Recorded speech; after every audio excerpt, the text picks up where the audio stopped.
is Common Courtesy with Sean Nicholas. I have to agree with everyone as well because deadass, one, I'd fucking run because Nikki Prue. Can't say anything to him because you snooped. You should just be moved out already. Like, in my opinion, this woman should already... Angelique Young. And I would have even told them about the money when I got there. I said I only found X, Y, and Z minus the ATM money I withdrew. Ivan Alexander. You have to be able to accept what you found and then make a decision from there.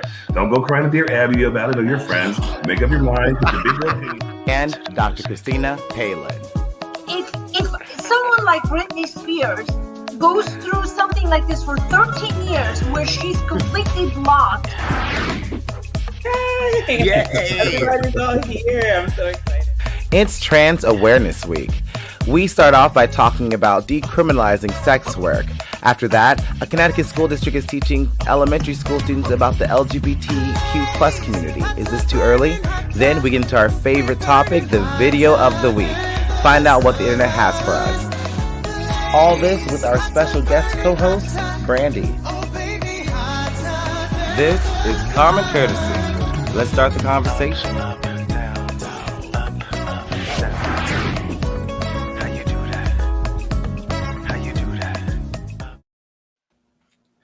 Hey guys, and welcome back to Common Courtesy. I am your host and moderator, Sean Nicholas. I was just grooving to Rico Davis's Stay Proper, our theme song. I love that song. I don't know about y'all, but I be just getting back here dancing. Joining with me, I have my lovely co-host. I have Dr. Christina Palin. How are you? So nice to be back. It's nice to have you back. I can't wait to get into hot topics with you. And under her, I have my other favorite co-host. I have Ivan Alexander. Ivan. She's back. She is back and she's ready to play. And next to Ivan, I have Brandy. How are you? Hi. Hey, Brandy. Thanks for joining us tonight. So I can't wait to get started with hot topics with you guys.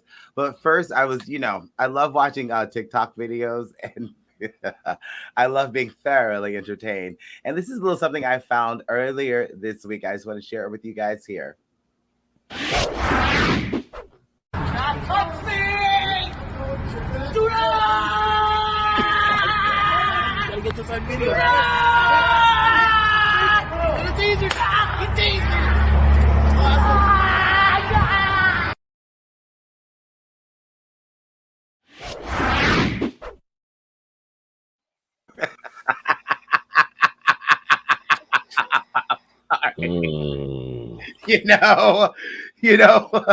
I was trying to think to myself, if this is the right video to share right now because of what we're having the conversation about police brutality. But this lady was crazy. Like, she's trying to use a force on him.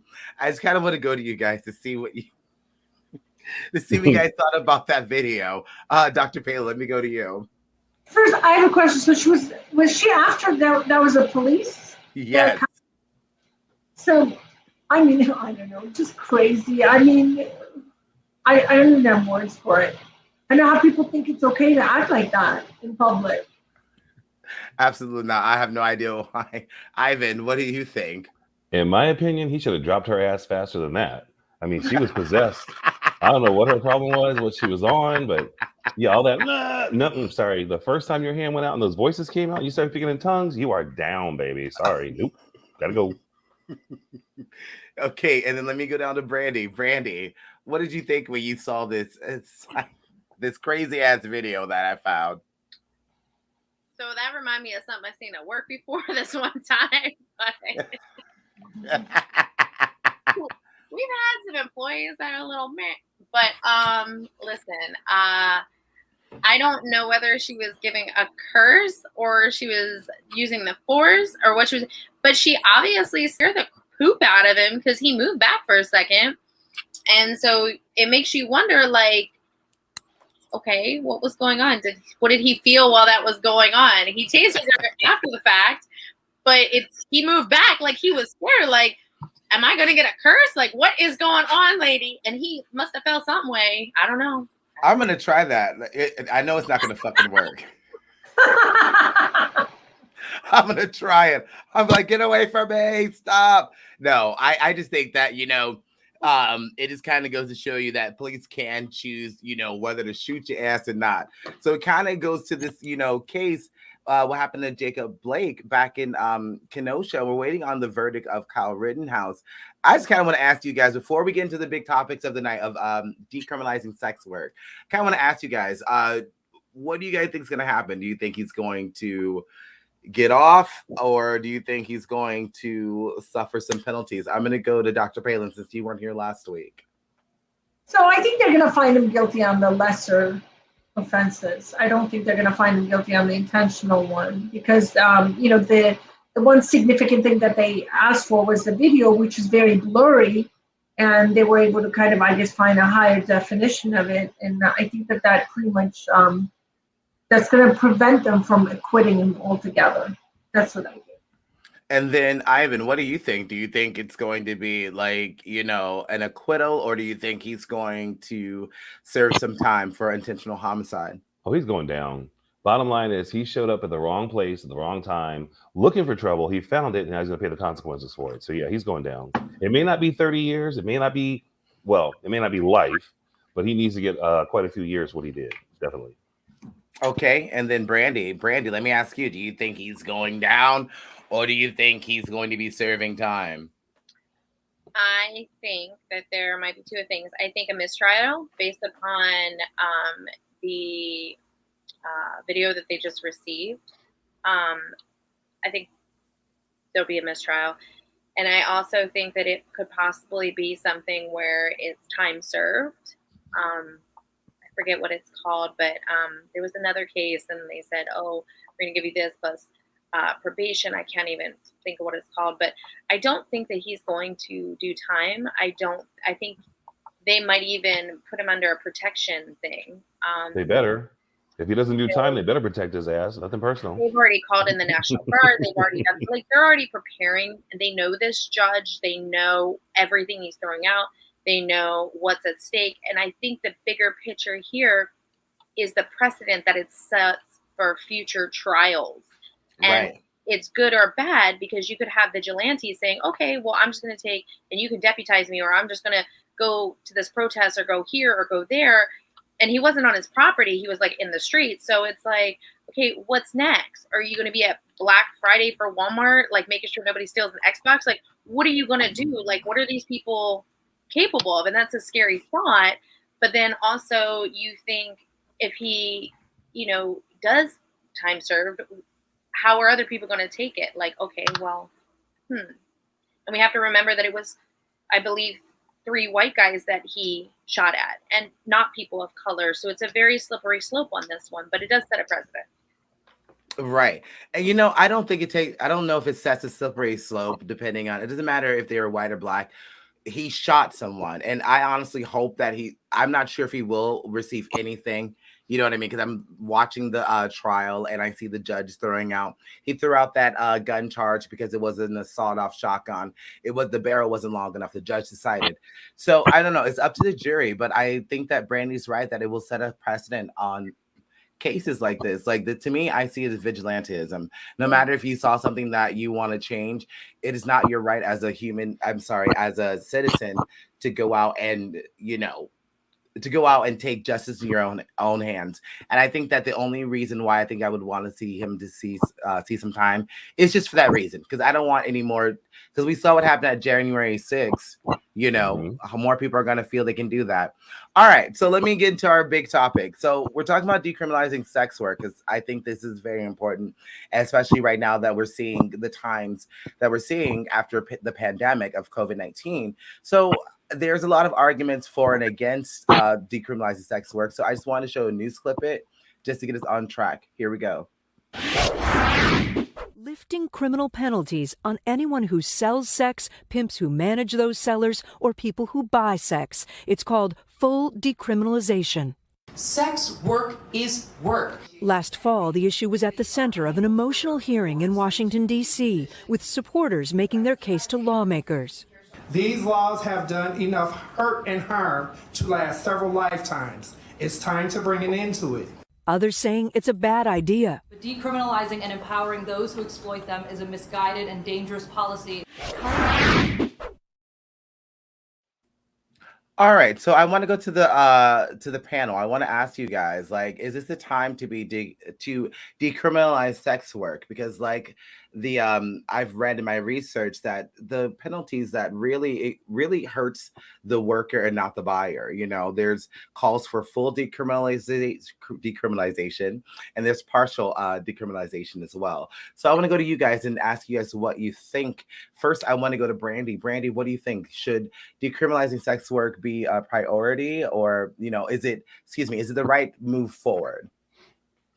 I think it depends on what you define sex work as. Number one, it's under a big umbrella. So, I mean, I would say a clear definition of what sex work would be important. I think that doing what counties in Nevada have done is very important. They do testing. They do where they can do their taxes. Some places could offer W-2, 1099. You look at this, applying for a house, taking away morality clauses from banks, buying a car, just having the ability to collect unemployment, like we saw in COVID, they weren't allowed to do those things. Also, basically showing programs for them being able to have access to affordable housing projects and drug treatment facilities, and something as simple as health insurance and right, just stuff like that. I think that that's a huge thing, taking the stigma. It's not as much what people see, which is the pimps and the streetwalkers. There are so many women that are men and women that are middle class or even high class that want to do this, choose to do this, and want a stable environment for themselves and not have to justify themselves. Because what is different from someone using their body for sex work and someone being marginalized doing construction work? They're still using their body. It's just deemed differently. It's just so silly to me that we're still having this. Okay. Dr. Palin, I want to go to you. First, before I go to you, I just want to add that this is Trans Awareness Week. And, that is a community that really gets punished for sex work. But let me go to you, Dr. Palin. What do you think? Is this the right move?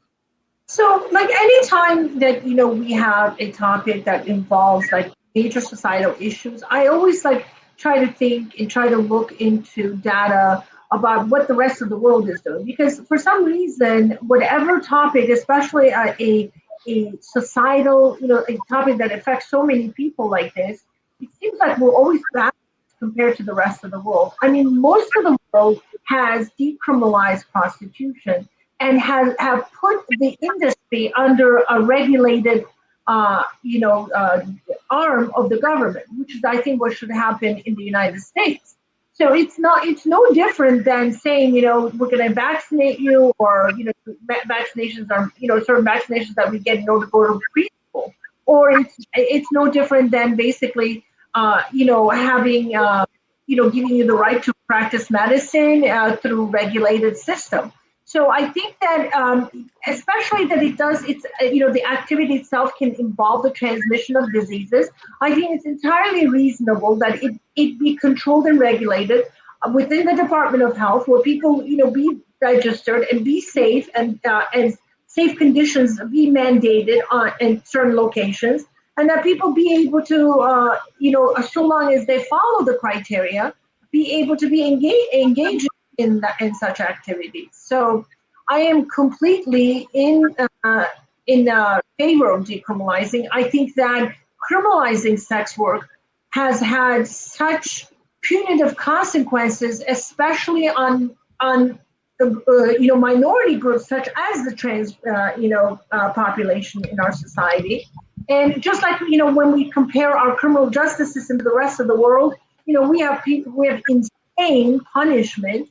The same thing, it's insane to punish people for doing this kind of work, where to me, it's no different than, going to a strip club and seeing somebody dance. Okay, so you're going one step further, but still, those people are using their bodies, when you go to a strip club, to make money.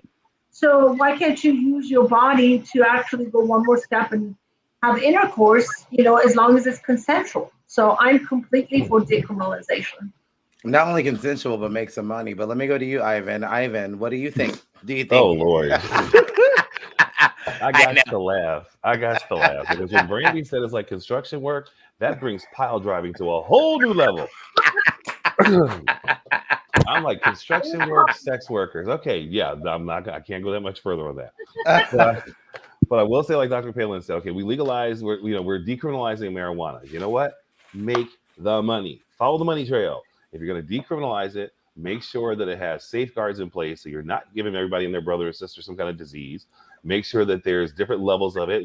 Even cigarettes have a label that they're, certified by the USDA, whatever the heck that situation is. Right. Put the government in, put some controls in, and make the money. Now, the only downside to that is going to be the unemployment for the pimps because they won't have a job anymore. So now somebody's going to support them and retrain them to do something else. So there's a plus side and a minus side. Well, they could be supervising. I mean, like in Turkey, the country where I'm from, they have actually what they call like just like what they have in Nevada. They have specific designated locations, and I'm not sure, whether that would work in the United States. I mean, I think it shouldn't be that you have to go to a designated place to get that kind of service. But I mean, I think that the current pimps can be actually supervisors. Yeah. All right. So do we create buildings for this? You don't just walk down the street and go, "Hey, I need some sex." We have to regulate it and make sure it's like any other regular business. That's why it's regulated, because it designated areas are, for instance, like in Turkey, those designated areas can't be within 1,000 feet of a school.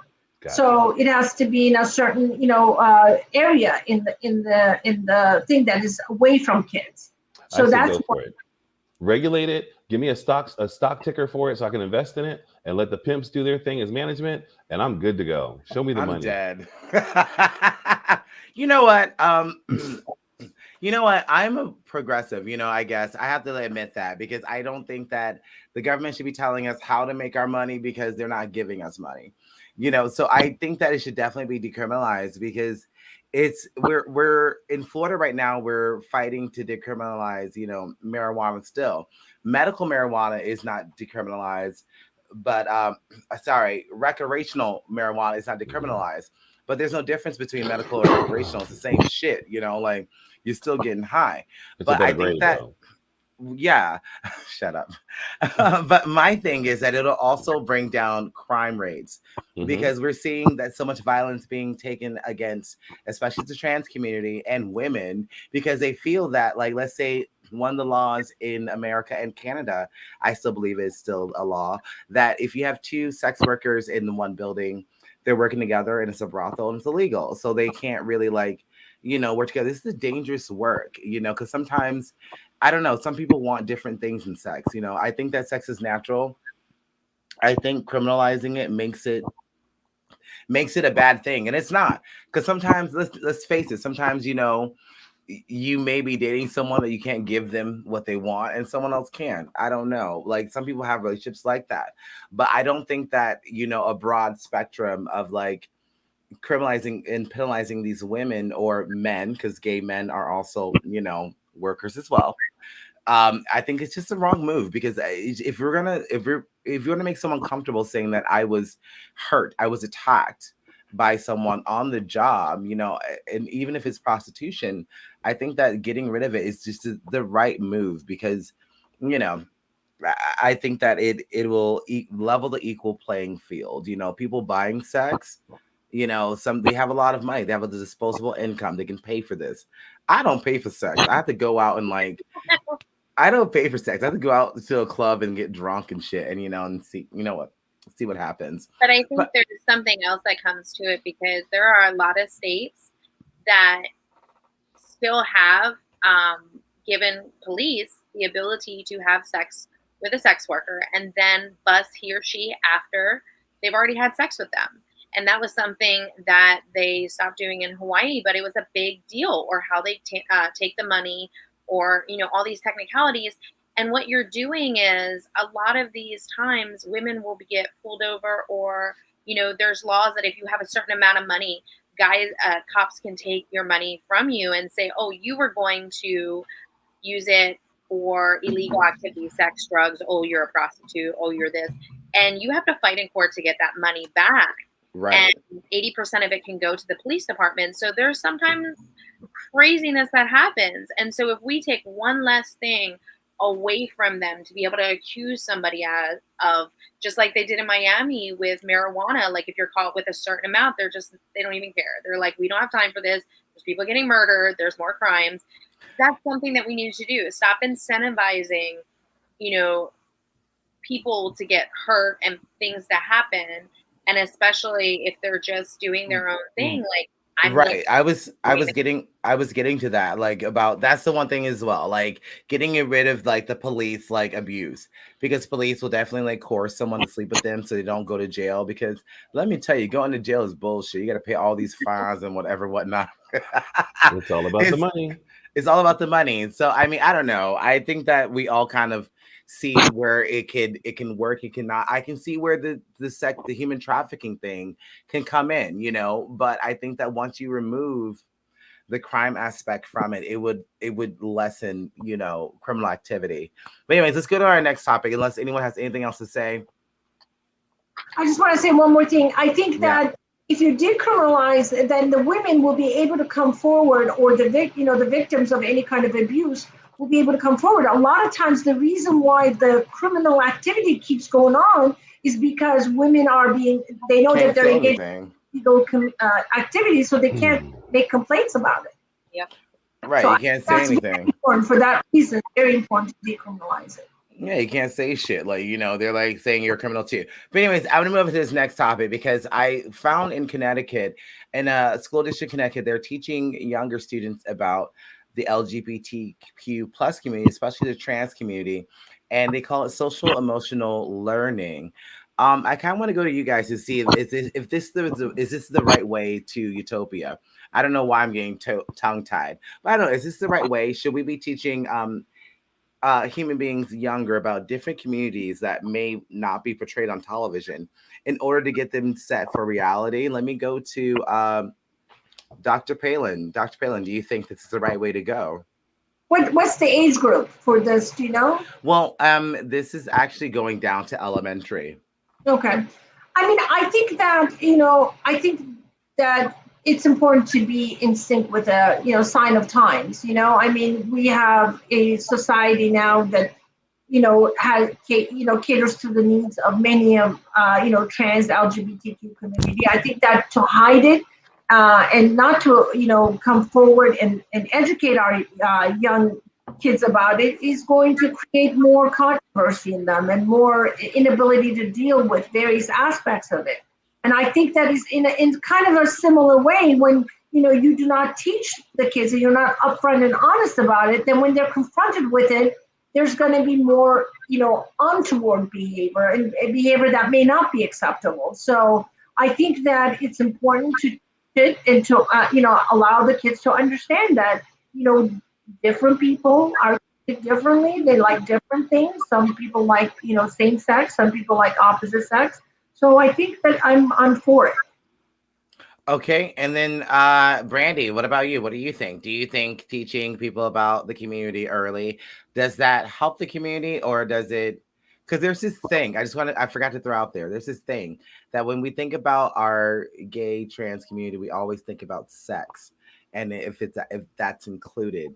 But we can teach about heterosexual relationships without that. I've seen enough Disney movies to know that. Let me go to you, Brandy. What do you think?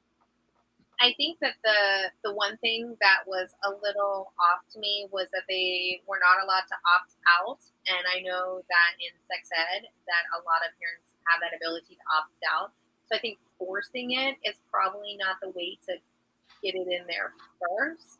I think that possibly putting this in with teaching sex ed is also important.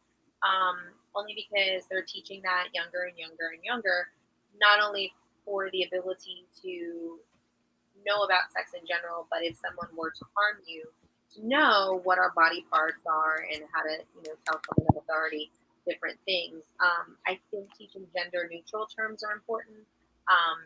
Teaching, maybe teaching about animals and segueing in that way that, certain animals are this way and they're able to coexist and this, that, and the other. But I think that it's important to um, look at what they're actually teaching, because it's a very broad, time frame. Kindergarten is 6th grade. So what are they actually teaching? Are they teaching that um, you know they can have whatever name they want, they don't have to conform to blue or pink? Like, what are they teaching in kindergarten? I think that's important to kind of figure out, because I think when you just label this whole thing and you're not showing the curriculum, parents are going to get scared. People are going to get scared. They're like, oh my God, they're teaching about penises and vaginas. Like, and they're going to freak out, and they're going to be like, they're going to have drag queens coming in and doing this. Like, the things that parents think about, the things that fear that they instill in these people, that you're teaching their kids this, is ridiculous. So I think it's very important to see the curriculum and see how they're doing it, and then figure it out by that. But I think, honestly, kids don't care. Kids don't care if you're a boy, if you're a girl, if you're purple, if you're pink. It's the parents that are the ones that are going to teach this bias at home. So I think the curriculum will be fine. It just depends how these parents are going to deal with it, and not letting them opt out. You may have some really crazy parents do some really crazy things. Absolutely. Ivan, let me go to you. What do you think? Do you think teaching about the community a little early, does that help things or does that make things worse? I think it'll help. And I think Dr. Palin and Brandy need to get out of my freaking head so I can get my statements out first. But no, I think the earlier you're exposed to something and it's structured in a way to be informative, I think the better it's going to be. As opposed to having somebody wait until they're 15, 16 years old with already predetermined ideas and notions based on what they may have been taught by their parents or somebody else that may negatively go against what the real deal is. So yeah, you start them off young, you get them used to it. It's a learning experience, but it has to be done in the proper way. I mean, it's just one of those things where you can't force it. It has to be out there. They're going to have questions. So if they have questions and they're young, give them the right resource to go to say, this is what this is, and here's how you understand it, as opposed to being taught something else. Because like I said a long time ago, little Johnny and little Jerome don't know they're different until they're told they're different. Kids don't care. They get in their sandbox, they have a fight to get out of it, big deal. But until we teach the biases and everything else, the kids don't know about it. Their mind's open sponge. Right.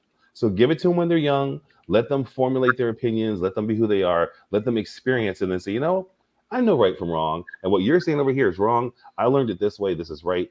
They'll be more accepting, and I think it's just a better all the way around. But to force it on somebody, now you're gonna have issues. I don't like that word force, because it's like science. You know what I mean? Like, no one's really forcing us to learn that. It's just something that is going to get you through life and society. Like, I think that for me on this topic, some of the books, what made people angry were some of the books that they were putting in. And it's just the books they were putting weren't educational books. They were basically like memoirs and autobiographies of some people that in the community. But I think for me, I think the earliest that you teach people about, the different communities in life, it just eliminates garbage. Because as a gay man, I'll be honest, there's some things I didn't fucking know, like, and there's some things I didn't know about our community. And I think it's very important that we're teaching us, because one thing we were talking about earlier about sex workers, we shouldn't teach sex that sex is bad. Sex is good if you're doing it right, but sex is good. It's a good thing. I don't think that we should be afraid of it, but I think teaching about the community, because the one thing about this topic that we think about LGBTQ plus, as we always think about that community as sexualized, that all we do is have sex. That is not true, because if you look at my bedpost, there's a lot of like space between beddings, but it's just like the notches. The notches, right? I hate this, man. But no, there's a lot of differences, there's a lot of things are missing. But I think that that's the reason why this is such a topic. It's like critical race theory. They're thinking, you're teaching someone to be racist. It's you have to ask more information. There's a parent bill out there by Josh Hawley saying that parents should know what their child's being taught in school. Well, that is already there. You can just see what the curriculum is. But on this subject, I think that for me, I think hate comes from ignorance. So teaching about it early, about the community, like just saying that, there are some people that like, girls. There are some guys that like girls. There are some guys that like boys. Also, there are some people that feel they were born in the wrong body. I think that's something as a scientist, we should be teaching, because I thought Pluto was a planet and now it's not a planet. And now we're coming back to it. I just, any information that you can give someone early enough to help them in society is the best thing to do. I just see some people that come from a very small community. Like they're like, I've never met a Black person before. You know what I mean? It's like, okay. And they treat you as if they treat you as like a science project. And I'm like, well, if they had like, a class about, our community, it wouldn't be such a, what is it? A shock. Yeah. Thank you. It wouldn't be such a shock. Cause I'm not gonna lie. I was shocked when I saw my first transgender woman. It was this girl. It was this trans woman on stage. She was a drag queen. She had like, breast implants. I thought that was like crazy, but I feel that if I knew about that earlier, like slavery and things like that, I would have been okay with it. Well, how many times have you been asked, oh, y'all burn? What do you mean do y'all burn? We got skin, stupid. Of course we burn. Skin burns. So when somebody looks at you and go, I didn't y'all burn. I'm like, no, I turned blurple. How about that? Really? What does that mean? Blurple. It's really, really dark black purple, because that means I'm burnt. But anyway. Oh my God. Yeah, but when somebody asks you the question, like, out of just, sometimes it's ignorance and sometimes like you just don't know. So if you meet a person like you from a different group and you had that question, if it wasn't done from malice, I'd say, yes, I have skin, you have skin, different pigments, they still burn. But if you ask it another way, then it's like, no, you're being an ass. Of course we burn. We have skin too. So it really depends on how you actually approach it. I think we also have to take accountability in our own community for things. And I think that one of the things that has always bothered me and they've only started to do it now in the last few years, which I was very happy. St. Pete did a whole big thing, is family-friendly pride events. Mm-hmm. We want to get away from sexualization. Then we need to have pride events that are not so sexualized, that are, more tailored towards LGBTQ with family or people under a certain age, that it's not everybody's in jock straps and pasties. Like, we need to make it more family friendly. What's wrong with that? No, but then have two different events so that parents that want to teach their kids how to be accepting, that may not even be part of the community, can say, hey, we'll go with little Jimmy down the street because his parents don't want to take him. We'll take him to this event so he can feel included. And you're not going to get in trouble because it's not anything that he's going to see that's abnormal. It's like kids coloring with other kids and kids doing things and dress up drag and everything. And St. Pete did a wonderful job this year. And I just want to see more people do that. We have to take accountability for people that need family-friendly events, because we can't close it off to anybody just over 18 or over 21. We have to do the work. We have to all be held accountable for our community as well. I remember performing at St. Pete Pride one year, and this little girl came out. This little white girl. She was wearing like a little fairy wings, little fairy wings. And I was fucking it up on stage. Like, I was like, Beyonce and this bitch. And she comes up to me and she's like, my name was Desire Samore. She comes up to me and she's like, oh, can I give you a hug? It was the cutest thing ever, and it was so eye-opening to see a young person as young as she was at a show that had nothing to do with, what I thought gay clubs had all to do with, was all about sex and whatever, whatnot. No, there's some fun entertainment there. And I think that that's the one thing for me, including what Brandy said, but just for me, it's the sexual aspect of it. It's not any of that. But anyways, I just want to ask you guys one more thing before we leave, because I was going to do this last week. Here we go. Here we go. Mm-hmm. No, I'm asking this question. I'm asking it. What are we considering dates right now? What are we considering what a date is? I can understand, like, Netflix and chilling. That's not a date. But I asked this question because, I was seeing this guy, and, I knew it wasn't like, a very serious thing, or it wasn't. But I knew that if I had to go out of my house, get dressed up, get all dolled up, to me, it's like kind of a date, Well, not kind of. It is a date. There's so much stigma to that word. So I just want to ask the panel, what do you guys consider a date is? I'm gonna go to Brandy because she was making that face. No, what do you consider a date? Because this guy, okay, I'll tell you a little bit more backstory. This guy was telling me, we were at like a bar and we are having like dinner and we're having dinner, having drinks, and I'm like, oh, it's kind of a fun day. He's like, oh, this is not a date because if you're on a date, we have to go to like this lavish dinner. I'm like, I consider anything where I have to leave my house, get dressed up, and look presentable in public, not only for myself but for you. It's a date. Let me go to you, Brandy.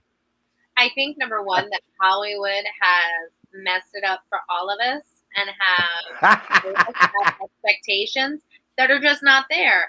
And given our current crisis, I think that it's a very socioeconomic bias to think that everyone's going to do a million and one things and you're going to end up on the beach and you're going to have flowers and you're going to have this.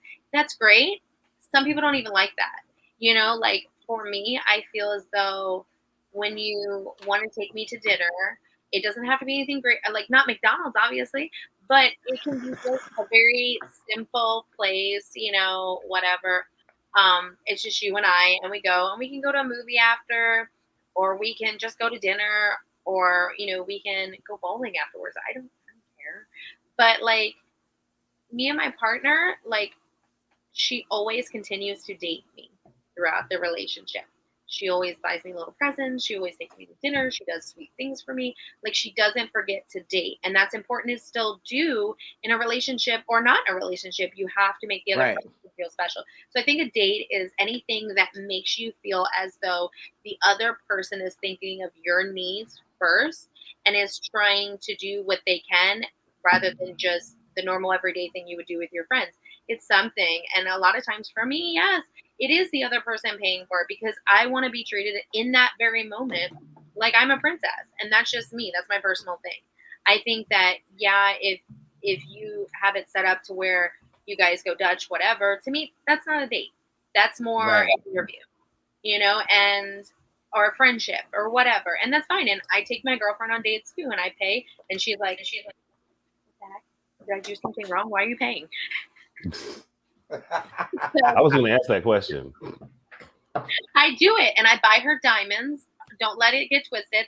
I just bought her 6 damn Xbox video games the other day because I love her so much. So I buy things too, and I take care of things, and she knows that when I want, and I say I want ice cream, it gets delivered to my job. We should have asked someone else to go first because, like, literally, I feel like garbage. But thanks, Brandy. Let me go to you, Ivan, since you were saying. Ivan, what do you consider what a date is? Well, by definition, a date is a social or romantic appointment or engagement. So, quite frankly, if you're with the other person and you go to McDonald's and you're both happy, fine, so be it. If you go to Burns and you're fine, so be it. If we go car shopping, fine, so be it.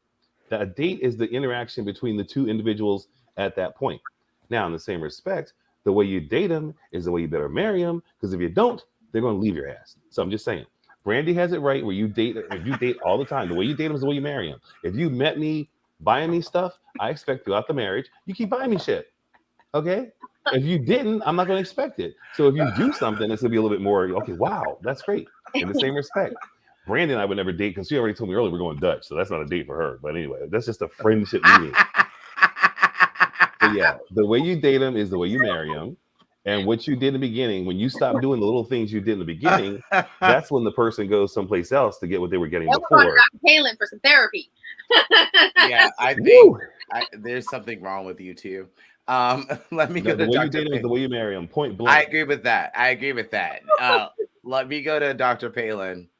So, like, based on what, the prelude kind of that you gave, the contextual background you provided us, like, you thought you were on a date and the other, person did not think.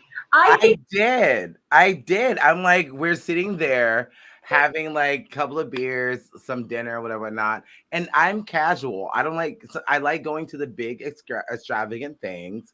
But usually I'm a Leo, and what people don't know about Leos is we like to be casual. Like, I wear t-shirts and jeans to everything if I could. Some weddings I can't get away with it, but it was casual. I'm sorry, Dr. Palin.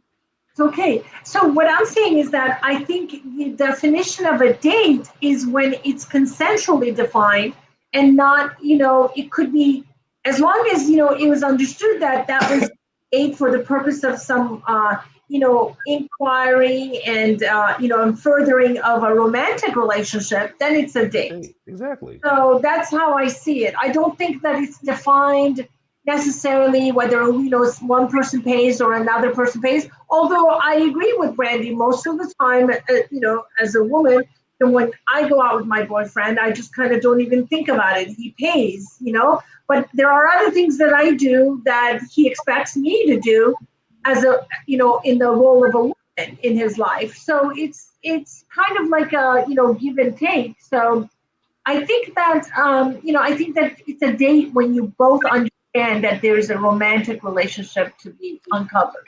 Whatever. I don't agree with that because I didn't like your answer. No, I consider it was a date, dude. Because like, if I have to leave my house, because for me, I consider a date is like, where like Ivan said, two people are meeting each other at a gathering, whatever, whatnot. I don't consider Netflix and chill a date. Why not? Because you're coming over to my house. Okay, first of all, I'm letting you into my private space so we can spend time together. Private I might feed you and drink you. I'm not saying I'm doing the report, but we are getting together in an intimate setting to get to know each other. That's a date. But dating isn't like, okay, a date to me is like, I can meet someone like on anywhere and be like, let me give you a call and we'll meet up for drinks or for dinner. I'm seeing if I want to like see that person further or even sleep with them. If there's like a meeting where sex is involved, it's a date. No matter if it's okay. Trick. Wait, hold on. That's a trick. If I say that, go back to sex worker. Go back to sex worker. No. I'm like, okay, if I have to like go and meet you, we're not just friends. It's a date. We're not dating. I don't. Okay, you don't have to go and meet anybody. You want to go and meet them. That's the difference. You don't have to. No, this is. I was just asking because this is what me and this guy did. We would go out and like to have a little dinner and like come home and like shack up a little bit. So I'm like, he's like, oh, this isn't a date because we're not doing a lavish thing. I'm like, does it have to be a lavish thing to be a date? And honestly, to be quite honest, I don't have to have it to be like a serious, I'm looking for a husband thing, or a relationship. I'm just meeting you out for the purpose of like seeing how cool you are if I want to hook up with you. Oh, wait a minute. So he screwed it up. So he thought because you guys were doing that, it wasn't a date. Okay, my bad. There. Get your ass off the couch and go to McDonald's. Bye. No, sorry. Dr. Palin, do you want to fix your statement? Because like I feel like I just realized he screwed it up. It wasn't Sean that screwed it up. It was the idiot. He screwed it up. Yes. Not Sean. Yes. I mean, I don't know. Because like I said, we could just come to my house and like, that's a watch little chill. That's chilling. Netflix and chill. That's not, I don't consider that a date though. Like if you're coming to my house and we're going to turn on a movie and whatever, it's not a date. If I have to go and like talk to someone else that's not involved in a relationship, is there romance involved? Is the possibility of romance involved? Then it's a date. If not, you just have a buddy coming over for a damn movie. Yeah. Or a trick. Listen, Sean, you heard where my girl took me on our first date. She took me on a I don't want to hear that shit. And everything. I was like, okay, 50 Shades of Grey, where are we going? Like, she ruined it.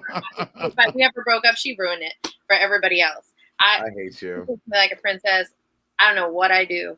Everybody else. But see, then if you start expecting that, the next trip's going to be like a helicopter, or I'm sorry, a jet to New York for the weekend. I mean, when does it stop? You probably do that for me too. Like, come on now. You better hope she's not watching. I'm dead. No. All right. We run out of time, guys. Thank you guys so much for joining us live. We will see you guys. Private jet.